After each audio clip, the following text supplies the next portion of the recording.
ರಾಜ್ಯ ಕಾಂಗ್ರೆಸ್ನಲ್ಲಿ ಆಂತರಿಕ ಸಂಘರ್ಷ ಈಗ ತಾರಕಕ್ಕೇರಿದೆ. ಇತ್ತೀಚೆಗೆ ಸಂಪುಟದಿಂದ ಹೊರಬಿದ್ದಂಥ ಕೆಎನ್ ರಾಜಣ್ಣ ಮತ್ತೆ ಸಿಡಿದೆದ್ದಿದ್ದಾರೆ. ದೆಹಲಿಯಲ್ಲಿ ಕುಳಿತು ಷಡ್ಯಂತ್ರ ಮಾಡಲಾಗಿದೆ ಅಂತ ಬಾಂಬ್ ಸಿಡಿಸಿದ್ದಾರೆ. ಅವರೇನೇನು ಹೇಳಿದ್ರು ಅನ್ನೋದಕ್ಕೆ ಸಂಬಂಧಪಟ್ಟಂತೆ ಡೀಟೇಲ್ಡ್ ರಿಪೋರ್ಟ್ ನಿಮ್ಮ ಮುಂದೆ.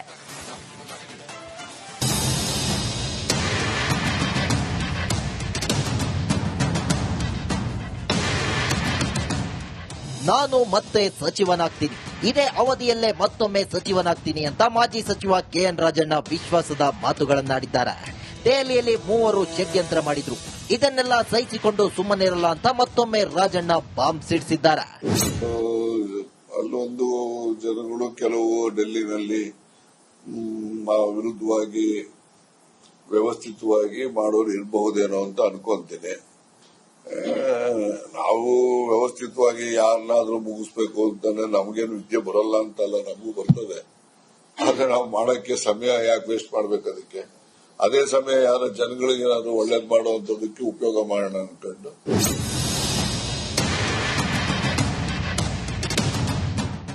ಕಾಣದ ಕೈ ಕೆಲಸ ಮಾಡಿದ್ರೆ ಮತ್ತೆ ಹೆಂಗೆ ಏಕಾಏಕಿ ತೀರ್ಮಾನ ಬರ್ಬೇಕಂದ್ರೆ ಏನಪ್ಪಾ, ಮುಖ್ಯಮಂತ್ರಿಗಳಿಗೆ ಗೊತ್ತಿಲ್ಲ. ಅವರು ಮನೆಯಿಂದ ವಿಧಾನಸೌಧಕ್ಕೆ ಬರೋ ಅಷ್ಟೊತ್ತಿಗೆ ನೀವು ಮಾಧ್ಯಮ ತೋರಿಸಿದ್ರಿ, ಕಾರಲ್ಲೇ ಬಾಗ್ಲಾಕೊಂಡು ಮಾತಾಡ್ತಾ ಇದ್ರಲ್ಲ, ಅದೇ ವಿಷಯ. ಕಾರಲ್ಲಿ ಬಾಗ್ಲಾಕೊಂಡು ಒಂದು 20 ನಿಮಿಷ ಕಾರಲ್ಲೇ ಮಾತಾಡಿದ್ದಾರೆ. ಪಾಪ ಅವರು ಹೈಕಮಾಂಡ್ ಕನ್ವಿನ್ಸ್ ಮಾಡಕ್ ಪ್ರಯತ್ನ ಮಾಡಿದ್ದಾರೆ. ಹೈಕಮಾಂಡ್ ಅವ್ರು ಇಲ್ಲ ತೀರ್ಮಾನ ಆಗಿದೆ ಅಂತ ಅಂದ್ಮೇಲೆ ಅವರು ವಿಧಿ ಇಲ್ಲ, ಹಿಂಗಿದೆ ಕಣೆ ಅಂದ್ರು. ಆಯ್ತು ಬಿಡಿ ಸರ್, ಹೋಗ್ಲಿ, ತೊಂದರೆ ಇಲ್ಲ ಅಂತ.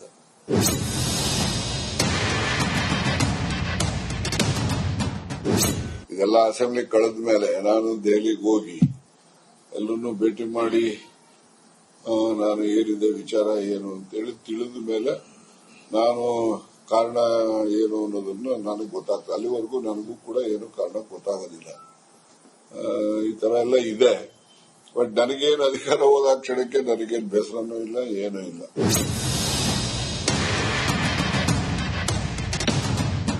ನಮಗೆ ಈಗ ರಾಜ್ಯ ಮಟ್ಟದಲ್ಲಿ ಸಿದ್ದರಾಮಯ್ಯನವರು ಅವರ ಆಡಳಿತ ಮತ್ತೆ ಅವರು ಬಡವರ ಪರವಾಗಿ ಕೆಲಸ ಮಾಡೋದ್ರಿಂದ ಅವ್ರಿಗೆ ಜನರ ಆಶೀರ್ವಾದ ಇದೆ ಅಂತ ಹೇಳಿ ಸರ್ಕಾರ ಬಂದಿರತಕ್ಕಂಥದ್ದು. ಹಾಗೆ ರಾಷ್ಟ್ರ ಮಟ್ಟದಲ್ಲೂ ಕೂಡ ಇನ್ನೊಂದು 20 ಸೀಟು ಜಾಸ್ತಿ ಬಂದಿದೆ ಲೋಕಸಭೆಗೆ, ಇಂಡಿಯಾ ಒಕ್ಕೂಟಕ್ಕೆ. ಪ್ರಧಾನಮಂತ್ರಿ ರಾಹುಲ್ ಗಾಂಧಿನೇ ಆಗ್ತಾ ಇದ್ರು.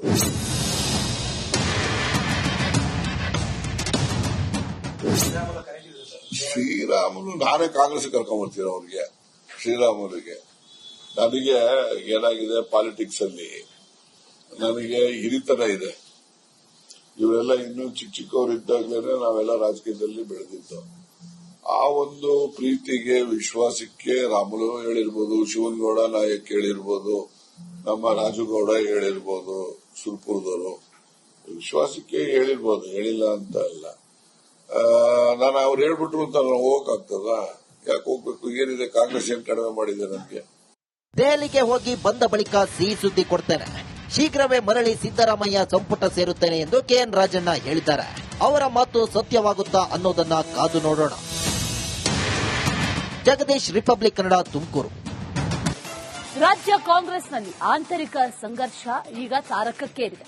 ಇತ್ತೀಚೆಗೆ ಸಂಪುಟದಿಂದ ಹೊರಬಿದ್ದಂಥ ಕೆಎನ್ ರಾಜಣ್ಣ ಮತ್ತೆ ಸಿಡಿದೆದ್ದಿದ್ದಾರೆ. ದೆಹಲಿಯಲ್ಲಿ ಕುಳಿತು ಷಡ್ಯಂತ್ರ ಮಾಡಲಾಗಿದೆ ಅಂತ ಬಾಂಬ್ ಸಿಡಿಸಿದ್ದಾರೆ. ಅವರೇನೇನು ಹೇಳಿದ್ರು ಅನ್ನೋದಕ್ಕೆ ಸಂಬಂಧಪಟ್ಟಂತೆ ಡೀಟೇಲ್ಡ್ ರಿಪೋರ್ಟ್ ನಿಮ್ಮ ಮುಂದೆ.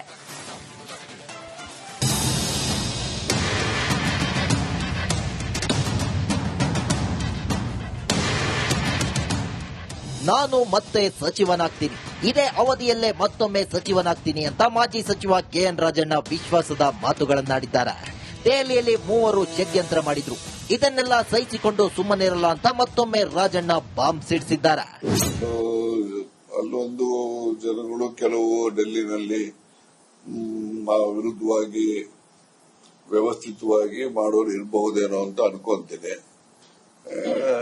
ನಾವು ವ್ಯವಸ್ಥಿತವಾಗಿ ಯಾರನ್ನಾದ್ರೂ ಮುಗಿಸ್ಬೇಕು ಅಂತಂದ್ರೆ ನಮಗೇನು ವಿದ್ಯೆ ಬರಲ್ಲ ಅಂತಲ್ಲ, ನಮಗೂ ಬರ್ತದೆ. ಆದ್ರೆ ನಾವು ಮಾಡಕ್ಕೆ ಸಮಯ ಯಾಕೆ ವೇಸ್ಟ್ ಮಾಡ್ಬೇಕು? ಅದಕ್ಕೆ ಅದೇ ಸಮಯ ಯಾರ ಜನಗಳಿಗೆ ಏನಾದ್ರು ಒಳ್ಳೇದ್ ಮಾಡುವಂತದಕ್ಕೆ ಉಪಯೋಗ ಮಾಡೋಣ ಅನ್ಕೊಂಡು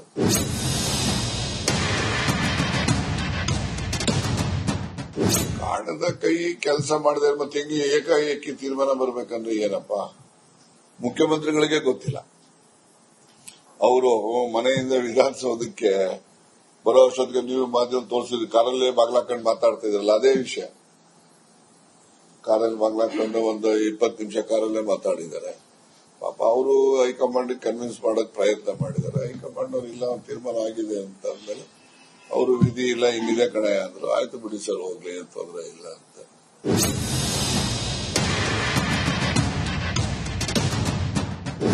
ಇದೆಲ್ಲ ಅಸೆಂಬ್ಲಿ ಕಳೆದ ಮೇಲೆ ನಾನು ದೆಹಲಿಗೆ ಹೋಗಿ ಎಲ್ಲರನ್ನೂ ಭೇಟಿ ಮಾಡಿ ನಾನು ಏನಿದೆ ವಿಚಾರ ಏನು ಅಂತೇಳಿ ತಿಳಿದ ಮೇಲೆ ನಾನು ಕಾರಣ ಏನು ಅನ್ನೋದನ್ನ ನನಗೆ ಗೊತ್ತಾಗ್ತದೆ. ಅಲ್ಲಿವರೆಗೂ ನನಗೂ ಕೂಡ ಏನು ಕಾರಣ ಗೊತ್ತಾಗೋದಿಲ್ಲ. ಈ ತರ ಎಲ್ಲ ಇದೆ. ಬಟ್ ನನಗೇನು ಅಧಿಕಾರ ಹೋದ ಕ್ಷಣಕ್ಕೆ ನನಗೇನು ಬೇಸರನೂ ಇಲ್ಲ, ಏನೂ ಇಲ್ಲ.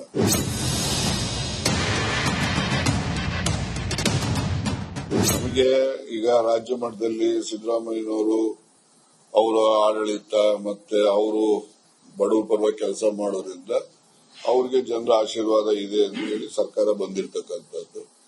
ಹಾಗೆ ರಾಷ್ಟ್ರ ಮಟ್ಟದಲ್ಲೂ ಕೂಡ ಇನ್ನೊಂದು 20 ಸೀಟು ಜಾಸ್ತಿ ಬಂದಿರೋ ಲೋಕಸಭೆಗೆ ಇಂಡಿಯಾ ಒಕ್ಕೂಟಕ್ಕೆ ಪ್ರಧಾನಮಂತ್ರಿ ರಾಹುಲ್ ಗಾಂಧಿನೇ ಆಗ್ತಾ ಇದ್ರು.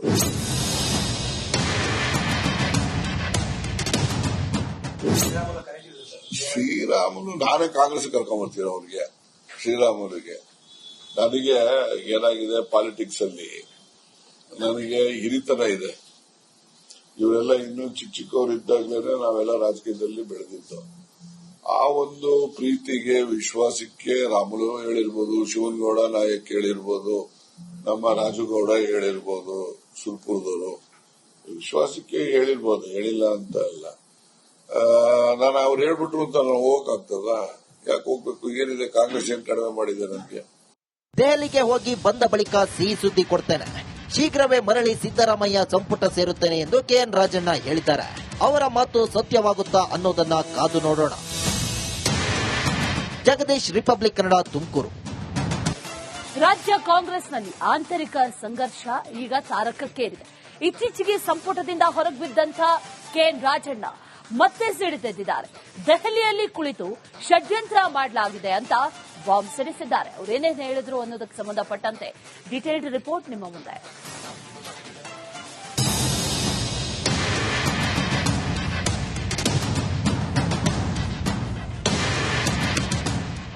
ನಾನು ಮತ್ತೆ ಸಚಿವನಾಗ್ತೀನಿ, ಇದೇ ಅವಧಿಯಲ್ಲೇ ಮತ್ತೊಮ್ಮೆ ಸಚಿವನಾಗ್ತೀನಿ ಅಂತ ಮಾಜಿ ಸಚಿವ ಕೆಎನ್ ರಾಜಣ್ಣ ವಿಶ್ವಾಸದ ಮಾತುಗಳನ್ನಾಡಿದ್ದಾರೆ.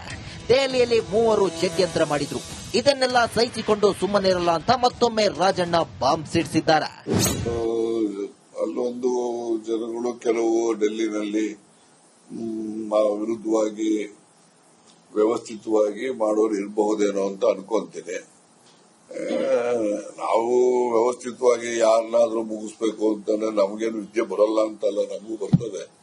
ಆದ್ರೆ ನಾವು ಮಾಡಕ್ಕೆ ಸಮಯ ಯಾಕೆ ವೇಸ್ಟ್ ಮಾಡ್ಬೇಕು? ಅದಕ್ಕೆ ಅದೇ ಸಮಯ ಯಾರ ಜನಗಳಿಗೆ ಏನಾದ್ರು ಒಳ್ಳೇದು ಮಾಡುವಂತದಕ್ಕೆ ಉಪಯೋಗ ಮಾಡೋಣ ಅನ್ಕೊಂಡು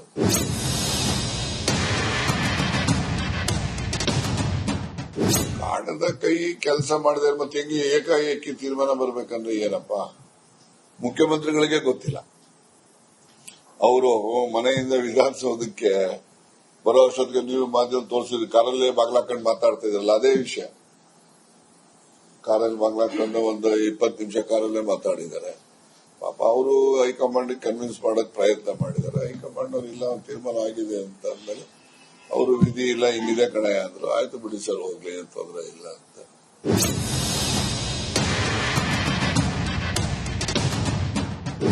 ಇದೆಲ್ಲ ಅಸೆಂಬ್ಲಿ ಕಳೆದ ಮೇಲೆ ನಾನು ದೆಹಲಿಗೆ ಹೋಗಿ ಎಲ್ಲರನ್ನೂ ಭೇಟಿ ಮಾಡಿ ನಾನು ಏನಿದೆ ವಿಚಾರ ಏನು ಅಂತೇಳಿ ತಿಳಿದ ಮೇಲೆ ನಾನು ಕಾರಣ ಏನು ಅನ್ನೋದನ್ನ ನನಗೆ ಗೊತ್ತಾಗ್ತದೆ. ಅಲ್ಲಿವರೆಗೂ ನನಗೂ ಕೂಡ ಏನು ಕಾರಣ ಗೊತ್ತಾಗೋದಿಲ್ಲ.